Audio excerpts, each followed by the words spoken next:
Bienvenidos a un nuevo vídeo de Finger Out. En el día de hoy traemos lecciones de El Solitario.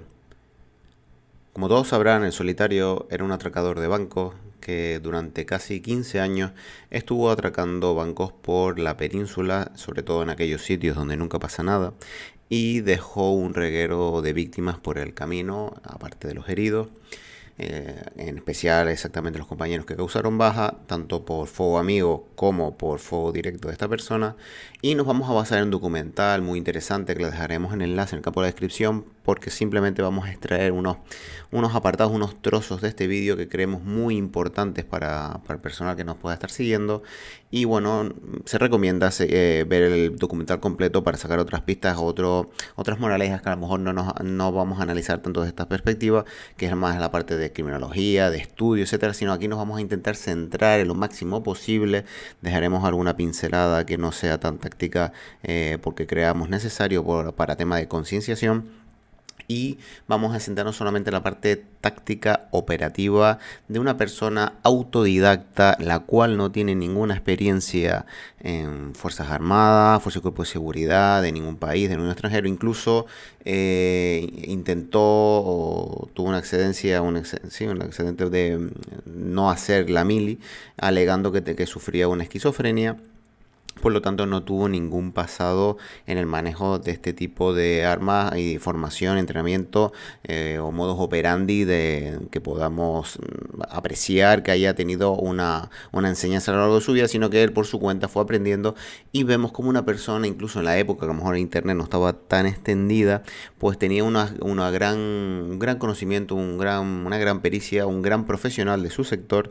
Y como hablamos en el vídeo anterior, siempre pensamos que los clientes nuestros son personas poco formadas, de medio pelo, que sí, que un porcentaje elevado de estos sí, pero siempre hay un pequeño porcentaje que están bien formados y que no sabemos con quién nos estamos jugando los cuartos. Por lo tanto, de ahí traemos este vídeo para concienciar. Vamos a ir poniendo pequeños trozos de vídeo que creamos interesantes y después vamos a hablar de por qué hemos puesto ese extracto y qué moralejas se podrían sacar. Comenzamos. Pero el solitario nunca deja huellas. Sus manos van recubiertas de esparadrapo, un tejido del mismo color que la carne humana y que permite manipular las armas mejor que los guantes. En 1996, en su tercer golpe, en Badajoz, le surge un imprevisto y tiene que usar por primera vez el arma. Primero amenaza a una empleada del banco apuntándola en la cabeza y después su huida se complica al enfrentarse a tiros con una patrulla de la Guardia Civil. Un agente resulta herido. Yo también resulté herido por disparos de los guardias civiles en un codo. 5 minutos después logré escapar a una emboscada tendida por otras 2 patrullas diferentes en un camino carretero que lleva de Bienvenida a la localidad de Llerena.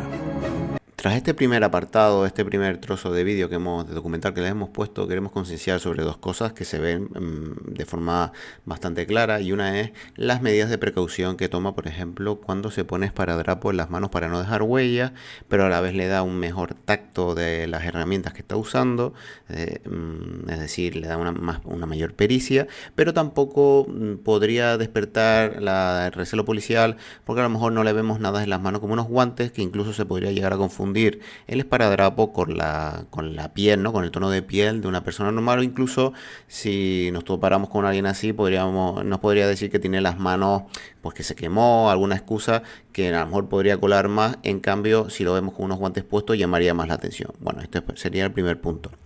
Por otro punto, queremos decir que que tras un atraco, en un sitio donde nunca pasa nada, en Badajoz, en Llerena, en una zona peninsular aislada, pues bueno, en aquellos sitios donde parece que nunca va a pasar nada, pues bueno, tras un incidente armado donde esta persona está huyendo, este atracador está huyendo y topa según él, con una emboscada de la Guardia Civil, donde un agente resulta herido y este posteriormente dice que también sufrió heridas. Por lo cual, ¿qué queremos destacar desde aquí?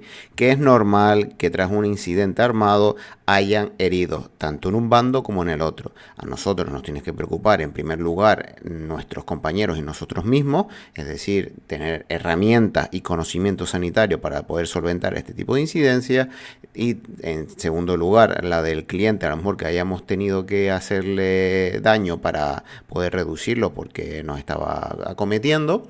Bueno, y por otro lado, ¿los agentes de la Fuerza y Cuerpo de Seguridad en España saben entender emboscadas? ¿Tienen las herramientas necesarias para ello? Por ejemplo, llevan los famosos stop stick en los vehículos para poder pinchar las ruedas. ¿Cómo es posible que le hayan tendido una emboscada y esta persona haya conseguido huir y seguir con su dilatada trayectoria de cliente haciendo atracos a bancos? Entonces, es importante que los agentes tengan los conocimientos, la formación necesaria y las herramientas en el vehículo, no en comisaría, no, en el vehículo, para poder realizar solventar este tipo de incidentes y que esta persona no siga siendo un grave riesgo para la seguridad ciudadana a futuro. Ahora vamos con otro trozo. Pero lo que cuenta en esta carta no concuerda con lo que hace en la Vall d'Uixó, en Castellón, el 10 de mayo de 2000.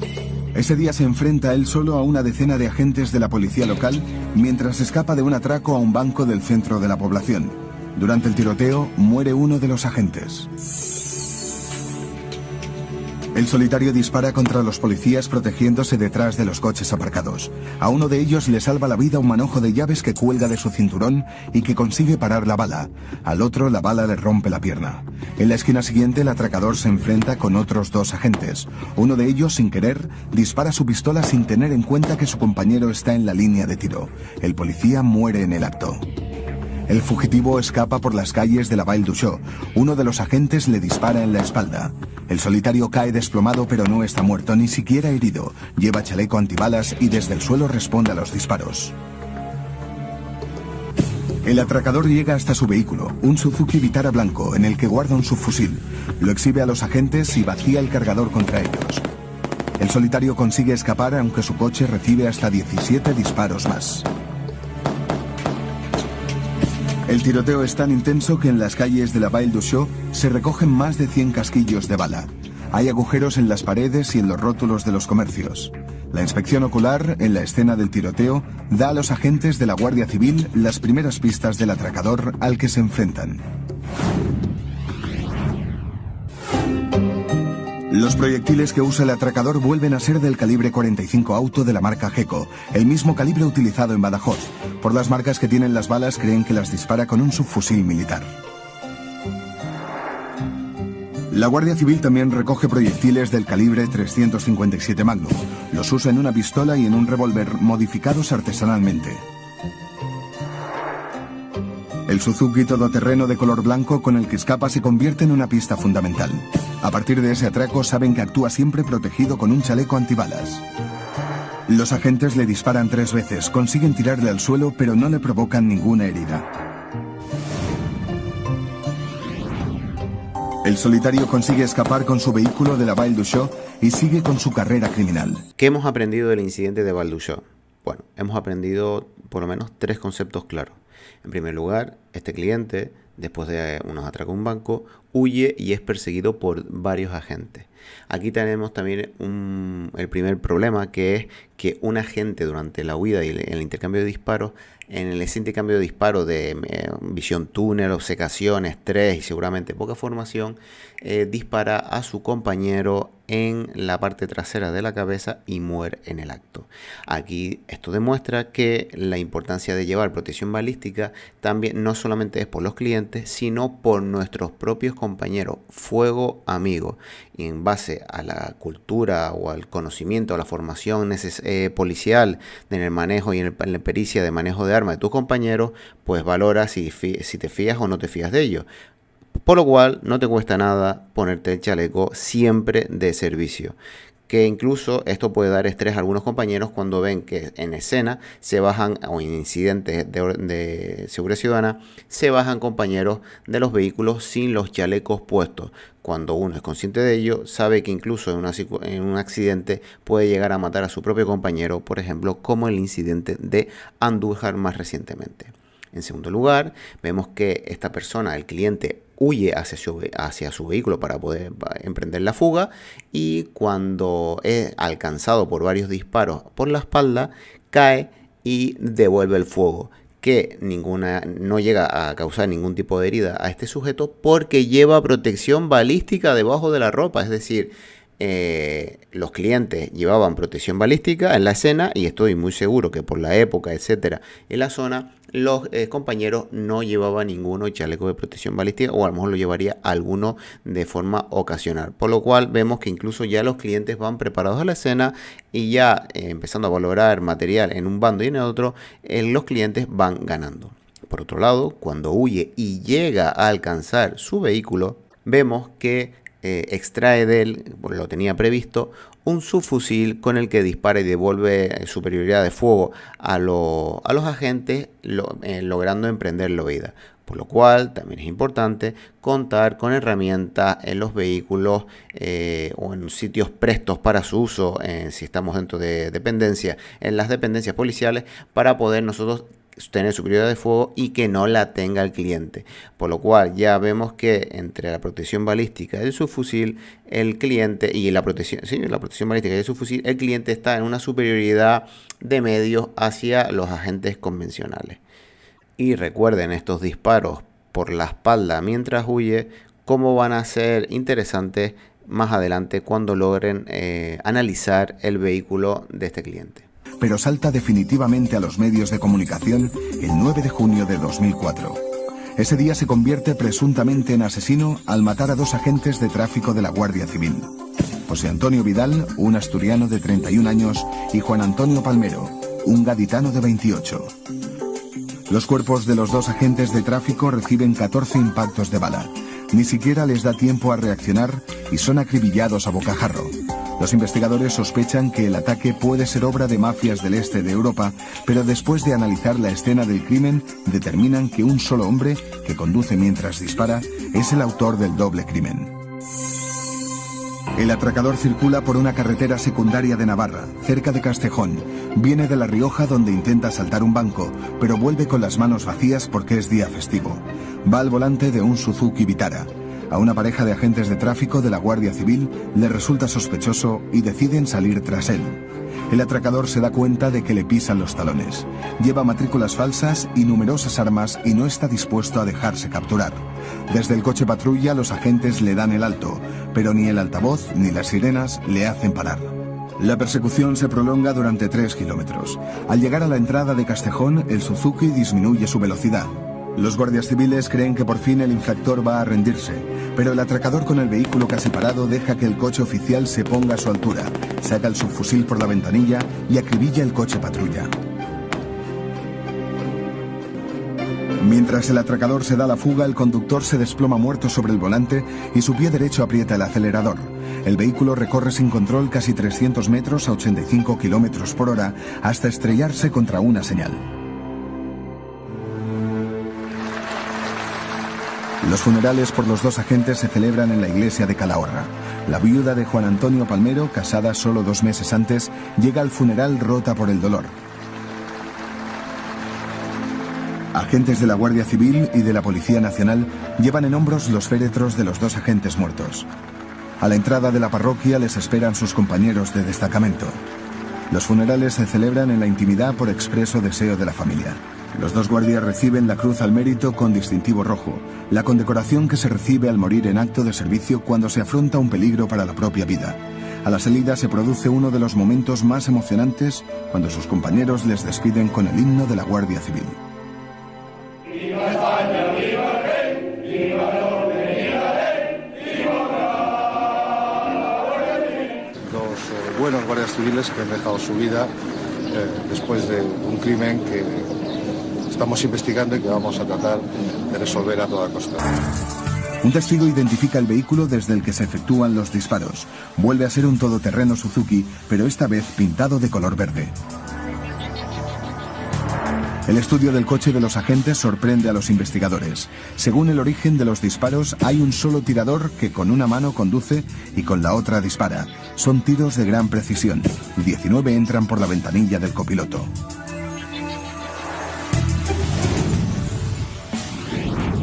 En este trozo de documental se aprenden también varias cosas. En primer lugar, ¿qué nos sucede a todos cuando le damos el alto o cuando llegamos a una actuación? Corremos hacia nuestra muerte. Las prisas, el ansia, ¿verdad? Tenemos que, como que nos pide el cuerpo, ir. Y evidentemente estas cosas se tienen que entrenar para tener prudencia, ¿de acuerdo? Hay que tener simplemente que estamos en la profesión en la que estamos y podemos no volver a casa. Entonces siempre vamos con ese pensamiento de aquí no pasa nada, esto es un sitio tranquilo, la actitud con la que vamos y nos vamos bastante alerta. ¿Qué hubieran pensado estos agentes cuando le estaban dando el alto? Bueno, pues mira, el típico que va un poquito alto, que se ha creído, vamos a sancionarlo por esta infracción de exceso de velocidad, ¿de acuerdo? Entonces, si después de X minutos detrás de una persona con las luces puestas y la sirena puesta, creemos que es necesario ponernos a su altura, ¿de verdad creemos que no nos ha visto? ¿Por qué nos ponemos a su altura? Desde que nos pongamos a las 3 o a las 9 o a las 12, desde que ya pasemos las 9, por el caso de un adelantamiento correctamente hecho hacia por la izquierda, o rebasemos las 3 en un rebasamiento por la derecha y nos pongamos en su zona frontal o lateral, ya estamos en la línea de fuego o de agresión, tanto con vehículo o con un arma del vehículo que perseguimos. Por lo cual, no hay que adelantar los vehículos ni pararnos a su lado. Hemos sacado recientemente una serie de posts de este tema de cómo abordar los vehículos. ¿Y por qué? Porque siempre hay que dar por hecho que hay algún tipo de riesgo en él.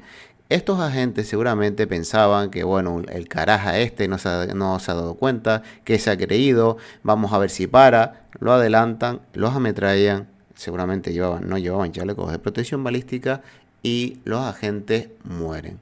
¿Por qué? ¿Creemos que tenían formación en parada de vehículos? Bueno, no lo sé. Pero bueno, ahí lo dejo a tu criterio para que valores si en tu administración se te enseña este tipo de cosas. Por lo cual hemos sacado, y esperemos que de aquí en adelante las personas que vean este vídeo saquen una moraleja, e incluso cuando vayan de copiloto y un compañero quiera adelantar, decirle: compañero, no adelante, frena, no te pongas a su misma altura, no pares a su altura, para detrás y con unos metros de distancia, dame tiempo a poder bajarme con seguridad del vehículo y a reconfigurar estratégicamente y tener una conciencia situacional del entorno. Lo que le pasó también en Andújar, aparcarle la puerta y le pillan la transición de bajar del vehículo mientras se funda el arma. Pues bastante parecido también, las prisas por querer correr hacia nuestra muerte. Por otro lado, vemos que no llevar o no tener cierta formación no solamente nos pasa factura a nosotros, sino también a las personas que dejamos aquí. Nosotros a lo mejor no le tenemos ninguna presión a nuestra vida, vamos sin chaleco, sin cartucho en recámara, sin medios, no nos formamos, etc, etc. Vale, perfecto. No queremos vender cara a nuestra vida. Bueno, encima le estamos haciendo también un feo al compañero, porque a lo mejor el compañero sí quiere vender cara a su vida y ahora ya que tú hagas eso te pone en desventaja. Pero dejamos a gente detrás. O es que aquí todos tenemos familia, todos tenemos amigos, todos tenemos familiares, pareja, padres, vecinos, amigos, conocidos. Bueno, señores, también dejamos gente detrás y estamos siendo bastante egoístas en no querer o hacerles pasar a nuestras personas allegadas por este trance. Que no es lo mismo que te vayan a visitar porque te han disparado y te han herido en partes no vitales y también te cogió en un chaleco y bueno, más o menos has escapado por el chaleco, etcétera. Que no es señores, las cosas no son matemáticas. La seguridad no es todo o nada, pero sí hay que ponerlo difícil. No es lo mismo que nos vayan a visitar al hospital o después a casa por esta situación, a que ya nos vayan a llevar flores al cementerio, ¿de acuerdo? Y por último, ¿qué vemos siempre? Flores, medallas, qué buenos agentes eran. Y siguiente, un número más. Seguimos con este documental. El solitario siempre va un paso por delante de la policía. Lo tiene todo previsto. Sabe que la Guardia Civil busca el Suzuki utilizado en Castejón y por eso lo desguaza con una sierra radial y lo esconde dentro de una caja en la nave industrial que tiene en Pinto, cerca de Madrid. En esta nave de 250 metros cuadrados y que la policía descubrirá años más tarde, el solitario tiene su base de operaciones. Aquí tiene un torno y una fresadora que utiliza para reparar las armas, además de una completa colección de libros sobre armamento. El hecho de que él fuera un autodidacta y tuviera capacidad para elaborar tantos utensilios y artilugios para sus crímenes, lo que revela son dos cosas. Uno, una inteligencia práctica muy notable, vinculada con el manejo de aparatos, con la destreza manual. Y en segundo lugar, una comprensión cabal de que mientras él construyera las cosas, más difícil sería rastrearlas y por consiguiente dar con él. En su escondite fabrica las matrículas falsas que llevan los vehículos que utiliza en sus atracos. Incluso dispone de un molde de su propia cara para ensayar los disfraces o idear nuevas prótesis que disimulen su fisonomía. ¿Qué hemos aprendido en este trozo del documental? En este trozo del documental se ha referenciado aquí debido a que podemos aprender varias cosas. En primer lugar, solemos pensar de esto no es Estados Unidos, aquí no hay facilidad para acceso al arma. Error. Aquí hay armas en A y armas en B. Aparte de otras que se puedan llegar a fabricar o autofabricar ciertas personas o restaurar de algunas que estén inutilizadas, todos lo sabemos. Aparte, cada vez estamos viendo un mayor auge, pero bueno, vemos que hay personas capaces de fabricarlas, por lo cual tenemos que tener también cierta desconfianza, cierta prudencia, cierto ojo avisor en las actuaciones que llevemos. Por otro lugar, vemos también el tema de la falsificación de matrículas. ¿Cuántas veces hemos comprado una matrícula y no miramos el número de bastidor o si coincide con la documentación del vehículo? Díganme cuántas. Por otro lado, vemos que incluso la facilidad que tiene este hombre para falsificar o manipular su rostro para incluso pasar desapercibido. Por lo cual no dejemos de tener ahí en mente a lo mejor esas máscaras incluso que están actualmente de moda que hacen parecer el rostro a un humano, que están bastante bien hechas por cierto, que se están volviendo bastante virales últimamente y que a lo mejor no es la persona o no es una persona lo que estamos viendo debajo, sino una máscara. Continuamos. Su último golpe resulta ser un fracaso y por eso 20 días después decide volver a actuar. Lo hace por primera vez en la Comunidad de Madrid, en Alcobendas. Hasta ese día sus atracos son en zonas rurales, lejos de las grandes ciudades. En esta imagen del solitario se intuyen ciertos bultos debajo de su ropa. Sospechan que puede llevar 3 armas, 2 en el pecho, debajo de la americana y otra dentro de la cartera. En otro fotograma observan que coloca una cuña para evitar que se cierre la puerta principal del banco. Cuando sale intenta sacarla para evitar que le persigan. Los investigadores ven que en algunos casos utiliza una muleta para acceder a las sucursales bancarias que disponen de detector de metales. Así consigue entrar sus armas sin llamar la atención. La única parte de su cara que no cubren ni la barba ni la peluca son los ojos. Lo que más les llama la atención son unas ojeras muy marcadas. ¿Qué podemos aprender en este apartado? Bueno, esta persona es una persona autodidacta y se va retroalimentando a medida que va cometiendo los ilícitos. Por un lado, vemos que aparte de la caracterización de la cara, también posiblemente lleve debajo de la ropa protección balística y 2 bultos, lo cual podrían ser 2 armas cortas. Por otro lado, también lleva un maletín. No se sabe si para meter lo recaudado o porque es demasiado fino a lo mejor para llevar algún subfusil, porque podría ser un poco más ancho desde la calidad de imagen que tenemos, pero a lo mejor sí podría llevar otra tercera arma para no quedarse corto como parece que fue en su enfrentamiento con la policía local, que tuvo que llegar hasta el vehículo para poder obtener un tercer arma, en este caso un subfusil, para repeler la amenaza y poder huir.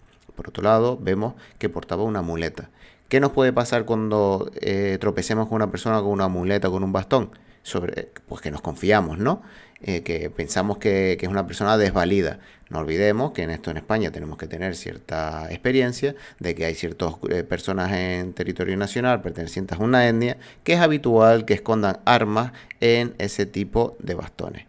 Por lo tanto, una persona con una muleta o un bastón no es una persona, hay que tener cierta desconfianza y no siempre dar por hecho que es una persona desvalida. Continuamos. Los 6.000 euros que hay en el banco no le parecen suficientes y por eso vuelve a disparar a la pierna de un empleado sin intención de matarle. El atraco solo dura 5 minutos. La Guardia Civil utiliza helicópteros y corta los caminos para dar con él, pero el solitario tiene preparada una detallada huida a través de carreteras secundarias y de caminos de tierra.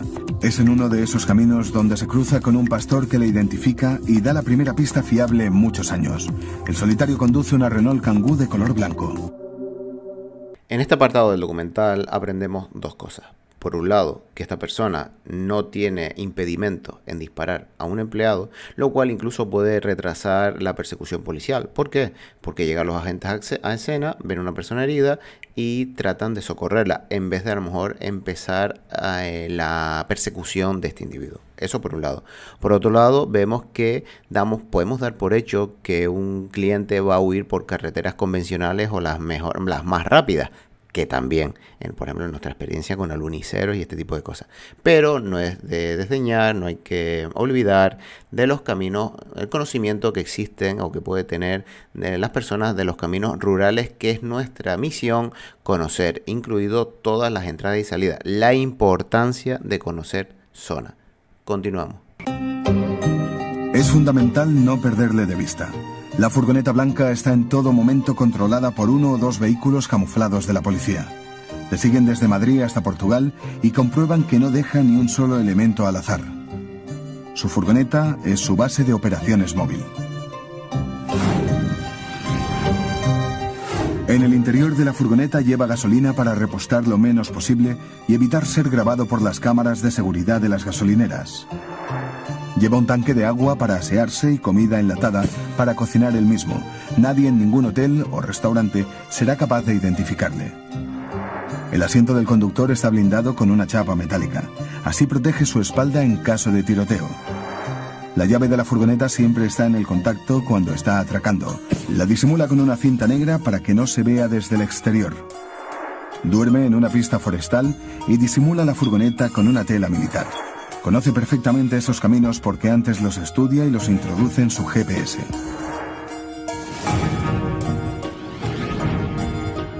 Su objetivo en Figueira da Foz, el primero fuera de España, será el último. Este apartado es muy interesante debido a todas las medidas de seguridad, parte estratégica, logística que lleva ese vehículo preparado, el tema de la llave para no tener que estar buscando las llaves. Recuerden que eso es lo que nos pasa a nosotros cuando tenemos una persecución, que estamos a pie, quién tiene la llave, dónde la guardaste, me equivoqué de bolsillo. Como tip desde aquí, recordarles que ustedes tienen que llevar la llave en la parte delantera del cinturón, en un mosquetón, para que sea fácilmente localizable por nosotros, pero también por el compañero, por si a nosotros nos ha pasado algo. Esta persona tiene un nivel muy superior a la media del personal de la Fuerza y Cuerpo de Seguridad y Fuerzas Armadas en España de conciencia táctica de prevenir un montón de tipos de escenarios. Y por último, y más importante que les recordé al principio, pongan atención de cómo le disparaban mientras huía. Esta persona ya contemplaba dichos escenarios de que le pudieran disparar mientras huía y había colocado una chapa metálica que resistiera impactos de bala tras el asiento del conductor, lo cual es un ambiente, es un escenario bastante complicado para los miembros de la Fuerza y Cuerpo de Seguridad, pero demuestra que esta persona prevenía los escenarios muy superiormente a la media de los agentes en España. Y por último, la importancia del reconocimiento y el conocimiento de la zona, como el hombre en su GPS tenía preparados ciertos caminos secundarios para las huidas, donde incluso él preveía que no iba a haber controles, etc, etc. Pero bueno, este es el último trayecto que hizo en libertad y todavía nos queda una parte muy importante documental y continuamos. Tampoco pierde la compostura cuando la madre de uno de los guardias civiles muertos, hundida en el dolor, intenta agredirle.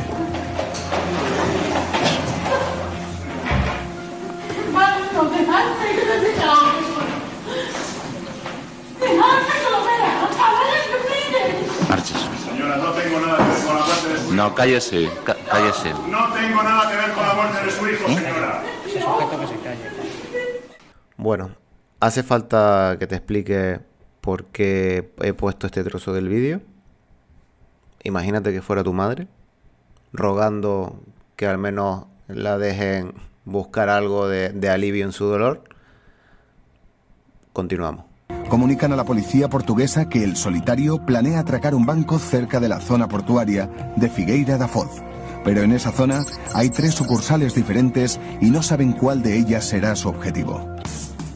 8 unidades de la Policía Judicial Portuguesa, 40 agentes en total, vigilan las calles cercanas a los 3 bancos. El dispositivo policial está preparado para actuar en cualquiera de ellos. Tras una vuelta de reconocimiento, el solitario por fin estaciona su furgoneta en un aparcamiento que hay frente a la sucursal de la Caixa de Crédito Agrícola. Agentes vestidos de paisano vigilan de cerca cada uno de sus movimientos. El solitario deja munición dentro de la furgoneta por si se complica la huida y sale del coche disfrazado con barba y peluca. Va fuertemente armado. Bajo la chaqueta lleva una pistola y un revólver. En la cartera transporta un subfusil con doble cargador.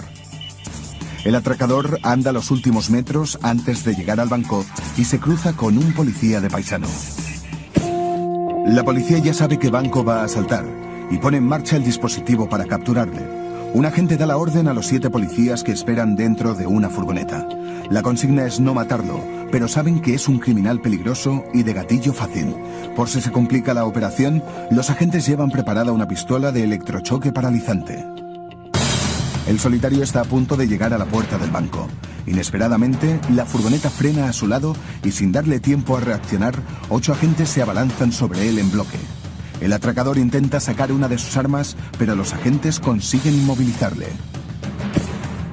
Esta grabación, hecha por la policía, es el único documento gráfico de la detención.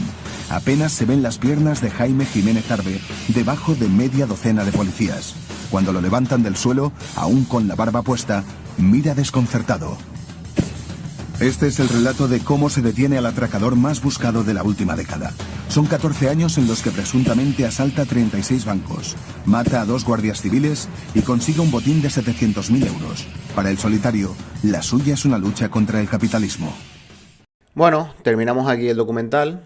Les he dejado un poquito más para que vieran el final, no solamente la parte táctica operativa, a lo mejor que nos importa desde este canal, o que creemos que les puede servir de lección a futuro para salvar la vida, pero les hemos dado un poquito para que vieran el final. Vemos que esta persona llega con un estudio hecho de la zona, se baja del vehículo caracterizado, protección balística, un revólver, un arma corta y semiautomática, perdón, y un subfusil escondido en el maletín, y cómo tenía preparado el vehículo para su huida. Entonces, en base a este tipo de escenario, ¿crees que vas preparado día a día a la calle? ¿Tú o tus compañeros? ¿Llevas protección balística siempre? ¿Llevas algún tipo de arma larga para tener una superioridad numérica en caso de llegar a necesitarlo? Si lo tienes en la comisaría un armero, es como si no lo tuvieras, ¿de acuerdo? Pero lo llevas en el vehículo, tienes entrenamiento con este tipo de herramientas, estás pensando siempre en que aquí no pasa nada, esto es un sitio tranquilo. Incluso se lo pones complicado a los compañeros no llevando tú el chaleco. Una serie de cualidades y de capacidades que tenía esta persona, las cuales, bueno, pues en confrontación con la media del colectivo policial en España, actualmente va bastante por encima. Por lo cual es importante que a los agentes en España policiales les enseñemos no solamente a manejar herramientas en unos ambientes dinámicos, bajo situaciones de estrés, baja luminosidad, sino incluso movimiento entre compañeros, como pasar detrás de un compañero haciendo, por ejemplo, una guardia alta para volver a apuntar a un compañero en un movimiento táctico que nos estamos moviendo para buscar parapeto, por ejemplo, cómo se usan los vehículos, cómo usar los vehículos como parapeto, cómo abordar vehículos, cómo intervenir, vamos a decirlo así, con más de un componente o de 2 componentes, es decir, en este caso me refiero, por ejemplo, a hacer una emboscada, cómo plantear estratégicamente en un camino, pues mira, aquí tenemos que poner los pinchos, los stop stick, si alguno lleva pinchos, pues mira, a falta de pan, pues buenas son tortas, ¿no? Pues lo mismo, si no tienes los stop stick, que sería lo más elemental y que los menos formación necesita y menos condiciones de mantenimiento necesita para tenerlos siempre guardados bien en una cajita para poder ser desplegados, pues si no los tienes en el vehículo no vas a poder usar, y los compañeros tienen que tener la formación mínima para moverse en unos escenarios tácticos mínimos. Alguno me dirá, no, es que para eso están las unidades de 3 letras. No, has visto, según un incidente con este hombre, huyendo de un atraco, según él le hicieron una emboscada y logró huir. Esa persona no tenía que haber logrado huir porque siguió causando problemas y muerte a su paso. Entonces, si esos compañeros lo hubieran neutralizado, esa persona ahí hubiera acabado su carrera delictiva, ¿de acuerdo? Y vemos que no tenía ningún tipo de contemplaciones en herir incluso ya no solo a los agentes policiales, que también nos tienen que preocupar, sino incluso a personas desarmadas dentro de un banco que no, simplemente porque le hacían irritar y simplemente les disparaba. Bueno, señores, si no te quieres poner el chaleco o quieres ser un buen profesional, al menos no lo hagas por ti, hazlo por tu familia, tus amigos, tus compañeros, que a lo mejor ellos sí quieren sobrevivir y tú no.